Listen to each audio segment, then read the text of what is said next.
आप देख रहे हैं सैन्य सारांश चैनल। हाय हेलो नमस्ते, स्वागत है आपका एक और नई वीडियो में। इस वीडियो में हम जानेंगे रूस यूक्रेन युद्ध के बारे में कुछ खास ताजा तरीन बातें। इस वीडियो में आपको काफी आनंद आने वाला है। आज बहुत सारी खास बातों की हम चर्चा करने वाले हैं। वीडियो की शुरुआत करेंगे ओडेसा से। यहाँ पर कुछ कार एक्सप्लोजन्स देखने को मिले हैं। ये थोड़ा सा अजीब सीन देखने को मिलता था। A car exploded in Odesa. Local groups ने ऐसा रिपोर्ट किया था कि जो एक्सप्लोजन है ये तब हुआ था जब जो कार ओनर है, कार के मालिक ने activated the alarm. When the owner activated the alarm, the driver was a former military colonel. He survived earlier a border guard was killed in a car explosion in Odesa.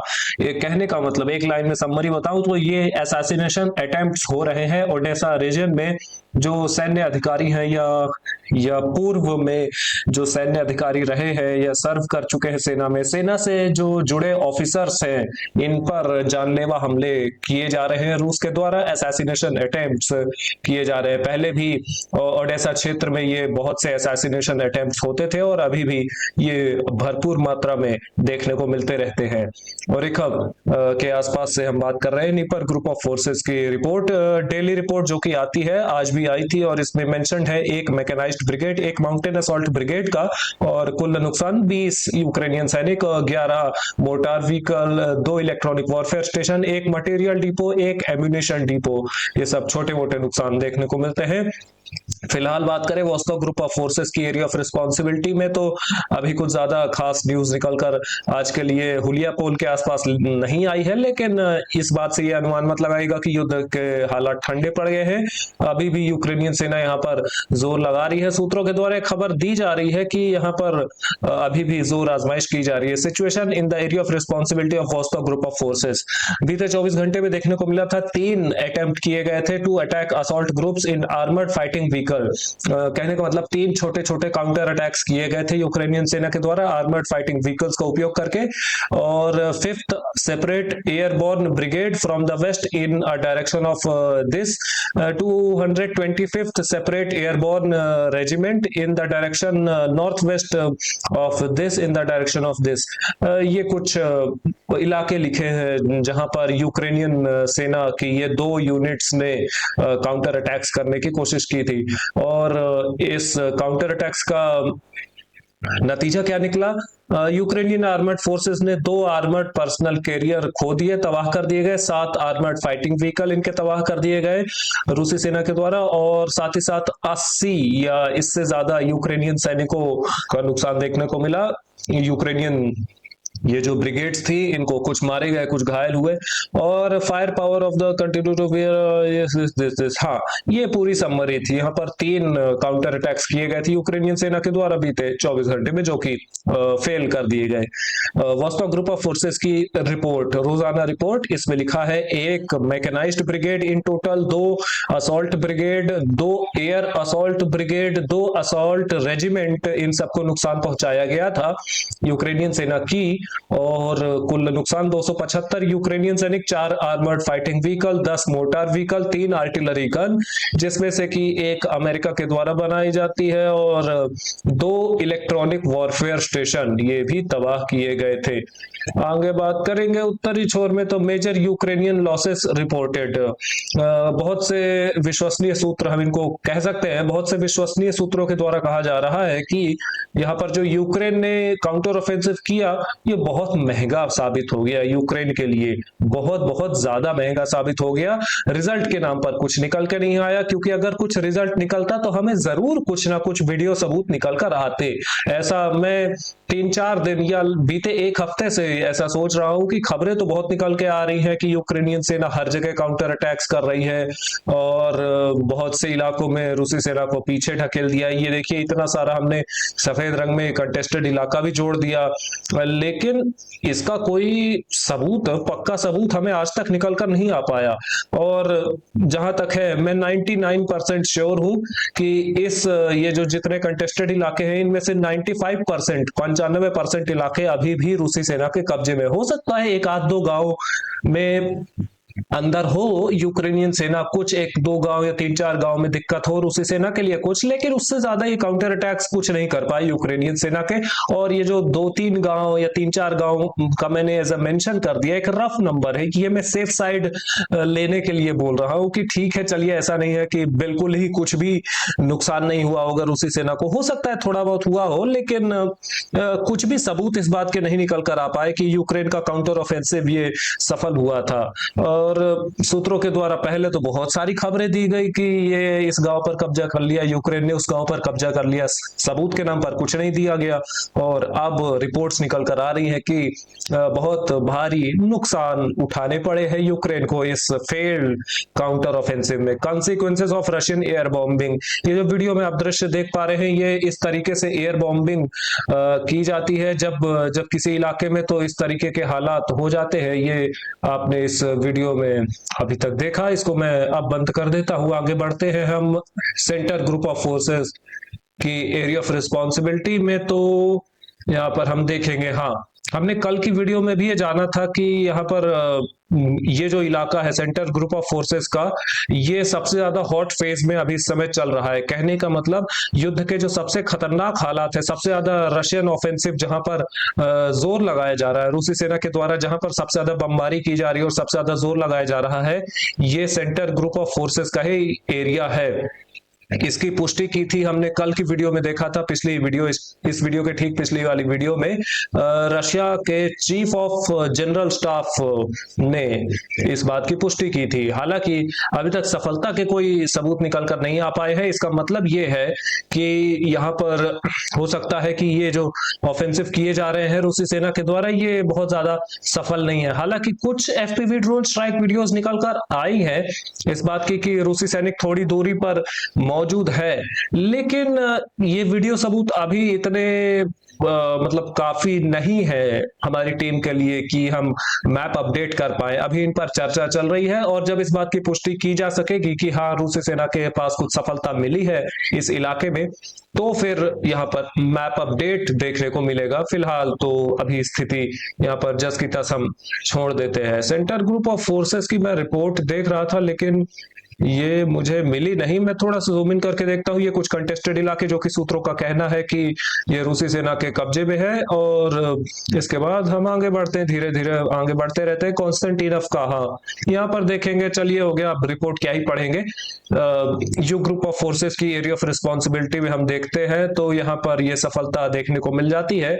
और लाल रंग के इलाके में कुछ खेत खलियान के इलाके हैं और कुछ हाईवे का इलाका है, ये कुछ और खेत खलियान के इलाके, ये सब आप देख पा रहे हैं।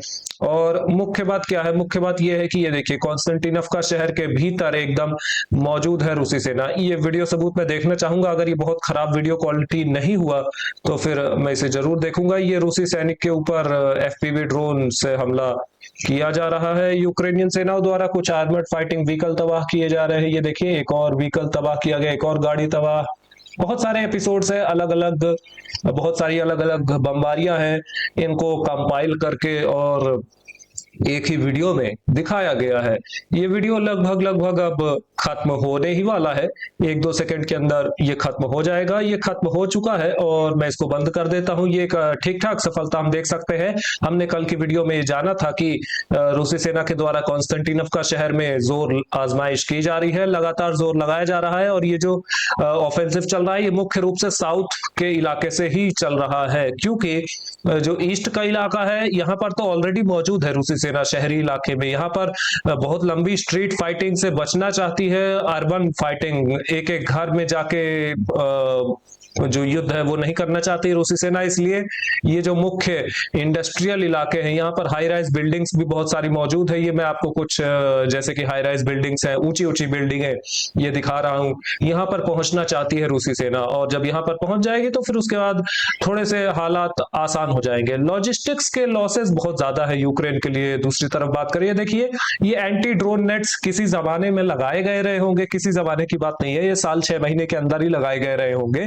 जो कि यूक्रेन मानता था कि ये रूसी ड्रोन से इनकी रक्षा कर लेंगे, रूसी सैनिकों यूक्रेनियन सैनिकों की, हाँ रक्षा कर लेंगे। लेकिन ये एंटी ड्रोन नेट्स ने यूक्रेनियन सैनिकों की क्या ही रक्षा की, ये खुद बहुत अच्छी हालत में नहीं है, आप इस वीडियो को देख के अनुमान लगा ही सकते हैं। इसलिए अब लॉजिस्टिक्स के लॉसेस भी बहुत ज्यादा हो चुके हैं। एक और सफलता की बात करेंगे हम, मिनकीव का गांव देखने को मिला है, ये आ चुका है रूसी सेना के कब्जे में। युग ग्रुप ऑफ फोर्सेस की एरिया ऑफ रिस्पॉन्सिबिलिटी में ये आ चुका है, पूरी तरीके से कब्जा हो चुका है। इस बात की आधिकारिक पुष्टि की गई थी रूसी रक्षा मंत्रालय द्वारा, और डेली रिपोर्ट में युग ग्रुप ऑफ फोर्सेस की यहाँ पर मेंशन्ड है अलग अलग ब्रिगेड्स का, जिसमें कि 3 मैकेनाइज्ड ब्रिगेड्स, एक मोटराइज्ड इन्फेंट्री ब्रिगेड, एक मरीन ब्रिगेड, एक नेशनल गार्ड ब्रिगेड को नुकसान पहुंचाया गया था। और कुल नुकसान 175 यूक्रेनियन सैनिक, एक tank, 6 armoured fighting vehicle, 15 pickup truck, एक आर्टिलरी गन, 2 मटेरियल डिपो, ये सब तबाह किए गए थे। ये गांव एक बार फिर से देख लीजिए, ये गांव जो आप देख पा रहे हैं मिनकीव का, ये पूरी तरीके से आ चुका है रूसी सेना के कब्जे में। यहाँ पर युग ग्रुप ऑफ फोर्सेस ऑपरेट करती है। और खास बात ये है, यहाँ पर आप देखेंगे ये स्लोवियांस्क फ्रंट लाइन में हम लगभग आ ही चुके हैं। ये देखिए, ये स्लोवियांस्क शहर है, इसी के कारण इस इलाके को मैं स्लोवियांस्क फ्रंट लाइन कहता हूं। यहाँ पर एफपीवी ड्रोन स्ट्राइक्स कितनी ज्यादा देखने को मिलती हैं, एक नॉर्मल अनुमान लगाने के लिए मैं आपको बताता हूं कि लगभग कितनी दूरी तक Russian FPV drones, normal FPV drones operate करते हैं। ये देखिए 17 किलोमीटर एक बार हमने देखा, और एक और बार हम देखते हैं तो नॉर्मली हम देखेंगे इसमें भी 15.5 किलोमीटर, लगभग 15 से 16 किलोमीटर। और एक बार और हम देखते हैं एक और इलाके में, लिमान शहर के इलाके में भी हम देखते हैं, तो ये 10 किलोमीटर के आसपास कुछ हो जाता है। काफी दूरी तक यहाँ पर 15-20 किलोमीटर तक ऐसा देखने को मिलता है कि रशियन एफपीवी ड्रोन्स एक एक यूक्रेनियन सेना की जो मूवमेंट्स है इन पर आंख बनाए रहते हैं, और इसी कारण से लॉजिस्टिक्स बहुत ज्यादा मुश्किल है।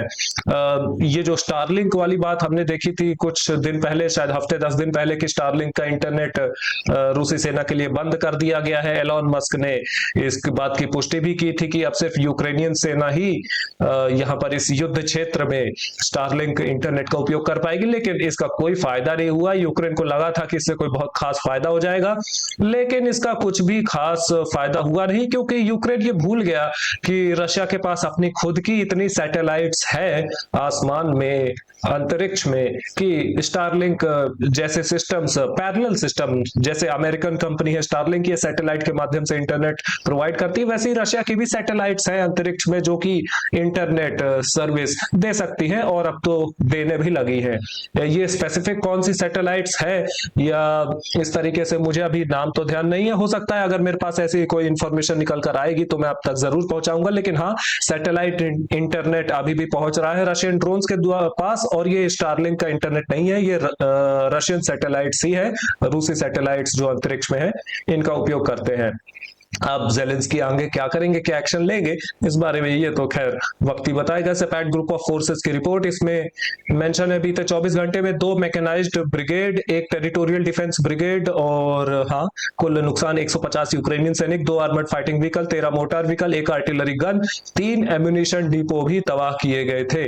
और इसके बाद खार्किव के आसपास देखें कुछ FPV drone strikes normal, Belgorod शहर के आसपास हाँ देखेंगे तो यहाँ पर बीते 3-4 दिन से यूक्रेन के द्वारा हाइमार्स मल्टी लॉन्च रॉकेट सिस्टम के हमले किए जा रहे हैं। ये रुक नहीं रहे हैं, और इनके रुकने के बहुत ज्यादा आसार अभी दिखाई देते भी नहीं है। एक वीडियो आपने देखा था, वापस से इसी को मैं रिपीट कर देता हूँ, इसमें हमें जल्द ही देखने को मिलेगा हमला।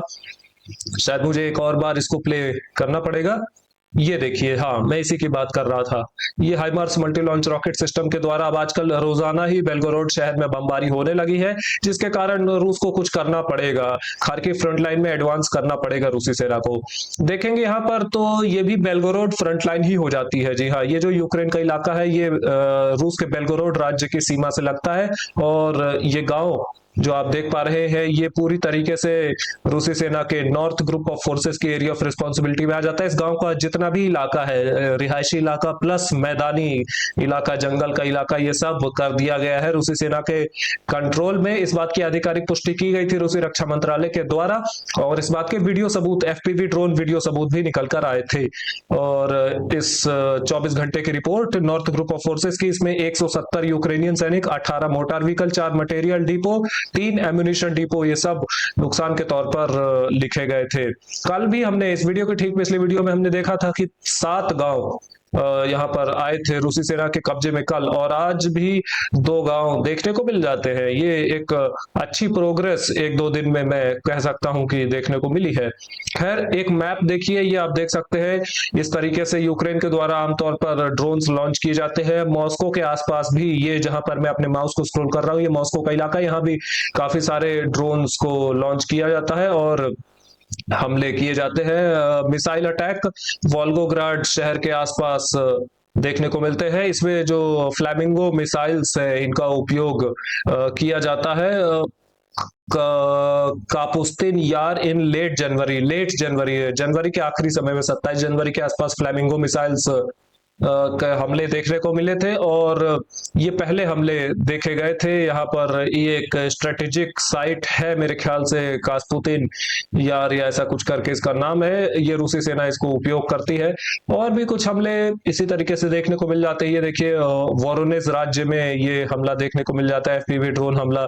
ये गांव के कुछ रिहायशी इलाके में देखने को मिला था। इसके अतिरिक्त और भी कुछ हमले देखने को मिल जाते हैं। ये देखिए, ब्रियांस्क शहर, यहाँ की भी हम बात करते हैं। ब्रियांस्क शहर में भी ड्रोन हमले हुए थे, जिसके कारण यहाँ पर बिजली की आपूर्ति नहीं हो पा रही थी। ड्रोन हमलों के बाद किस तरीके से आगजनी देखने को मिली थी ये एनर्जी फैसिलिटीज में, ये भी आप देख सकते हैं। बिजली के सबस्टेशंस काफी सारे तबाह किए गए थे। यूक्रेनियन ड्रोन हमले रूस के जो बॉर्डर राज्य हैं इनमें तो हो ही रहे हैं। हाइमार्स मल्टी लॉन्च रॉकेट सिस्टम के हमले भी हो रहे हैं। लेकिन इस समस्या को हल करना पड़ेगा रूस को, पूरी तरीके से तो नहीं, लेकिन काफी हद तक तो हल करना ही पड़ेगा, नहीं तो बिजली की समस्या बॉर्डर के जो राज्य है इनमें और बढ़ जाएगी धीरे धीरे। खैर, एक रिपोर्ट में 49 ड्रोन मार गिराए गए थे, 49 ऐसा जिक्र है। और एयर डिफेंस फोर्सेस की रिपोर्ट देखें तो और मुझे मिलती नहीं है। 49 ड्रोन्स मार गिराए गए होंगे रशियन एयर डिफेंस सिस्टम के द्वारा। हाँ, एक और रिपोर्ट मिली मुझे, इसमें 43 ड्रोन्स का जिक्र है। 49 और 43 इसको आप जोड़ लीजिएगा। एक और रिपोर्ट 123, हाँ, ये इसको भी आप जोड़ लीजिएगा। ये 200 से ऊपर की कुछ संख्या आ जाती है, 210 215 के आसपास ये संख्या आ जाती है। इतने ड्रोन मार गिराए गए थे रशियन एयर डिफेंस सिस्टम के द्वारा, और ये तो हो गया जितने मार गिराए गए थे। यूक्रेन ने इससे थोड़े ज्यादा ही उपयोग किए होंगे, मोस्ट प्रोबेबली 100% मैं कह सकता हूं, क्योंकि हर एक ड्रोन नहीं मार गिराए जाते रशियन एयर डिफेंस सिस्टम के द्वारा। 100% 100% एक्यूरेट ये नहीं होते हैं, या कोई भी एयर डिफेंस सिस्टम 100% एक्यूरेट नहीं होते हैं। बात करें रूस की, तो रूस ने कुल 68 की संख्या में ड्रोन और मिसाइल मारे थे यूक्रेन पर बीते 24 घंटे में, जिसमें से कि 62 अलग अलग ड्रोन मारे थे, 4 जिरकॉन एंटीशिप हाइपरसोनिक मिसाइल मारी थी, एक इस्कंदर एम बैलिस्टिक मिसाइल, और एक खा 31P guided aircraft cruise missile, जो कि मेरे ख्याल से सुखोई 35 या सुखोई 57 के द्वारा उपयोग में लाई जाती है। कीव, राजधानी कीव के थोड़ी ही पास में, बिल्कुल लगे हुए इलाके में 2 रशियन जिरकॉन हाइपरसोनिक मिसाइल मारी गई थी, आप देख सकते हैं। और इससे एक 750 केवी के बहुत विशाल बिजली के सबस्टेशन को तबाह किया गया था। लगातार एनर्जी फैसिलिटीज पर हमले चल रहे हैं रूस के। इस वीडियो के लिए इतना ही। लाइक करें, सब्सक्राइब करें, शेयर करना मत भूलिएगा। ऐसे इंफॉर्मेटिव वीडियोस रोजाना देखने के लिए have a good day, bye bye.